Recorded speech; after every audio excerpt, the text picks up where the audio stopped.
उपचुनाव की तैयारी में जुटी बीजेपी कांग्रेस। बद्रीनाथ और मैंगलोर विधानसभा सीट पर होना है उपचुनाव।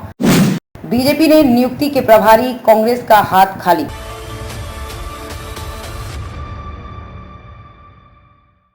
नमस्कार, मैं खुशी और आप देख रहे हैं स्वतंत्र भारत न्यूज। आइए नजर डालते हैं इस वक्त की बड़ी खबर पर। उत्तराखंड में लोकसभा चुनाव की वोटिंग खत्म होने के साथ ही बीजेपी और कांग्रेस के सामने नई चुनौती आ गई है। ये चुनौती उत्तराखंड की 2 विधानसभा सीटों पर उपचुनाव और निकाय चुनाव को लेकर है। दरअसल जून के अंतिम सप्ताह में उत्तराखंड में निकाय चुनाव हो सकते हैं और विधानसभा की 2 खाली सीटों पर चुनाव आयोग कभी भी उपचुनाव की घोषणा कर सकता है।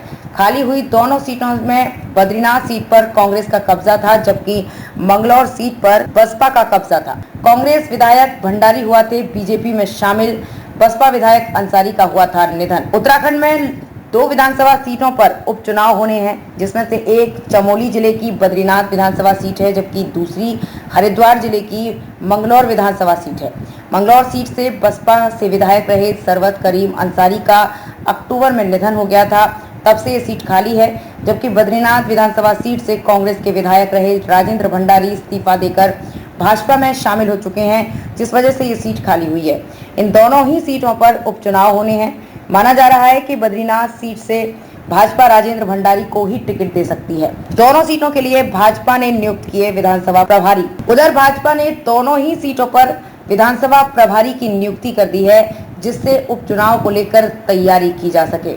बद्रीनाथ विधानसभा सीट पर भाजपा ने केंद्रीय कप्रवाण को प्रभारी बनाया है, जबकि मंगलौर सीट पर अजीत चौधरी को प्रभारी बनाया गया है। इन दोनों ही नेता अपने अपने चुनाव क्षेत्र में संगठन के नेताओं के साथ उपचुनाव को लेकर रणनीति बनाएंगे। भाजपा प्रदेश अध्यक्ष महेंद्र भट्ट का कहना है कि पार्टी हर वक्त चुनाव के लिए तैयार रहती है। लोकसभा चुनाव की वोटिंग खत्म होने के बाद भी कार्यकर्ता निकाय और उपचुनाव को लेकर तैयारी कर रहे हैं। खबरों में अब तक के लिए बस इतना ही। फिर होगी आपसे मुलाकात ऐसी ही एक और बड़ी खबर के साथ। तब तक के लिए नमस्कार और देखते रहिए स्वतंत्र भारत न्यूज।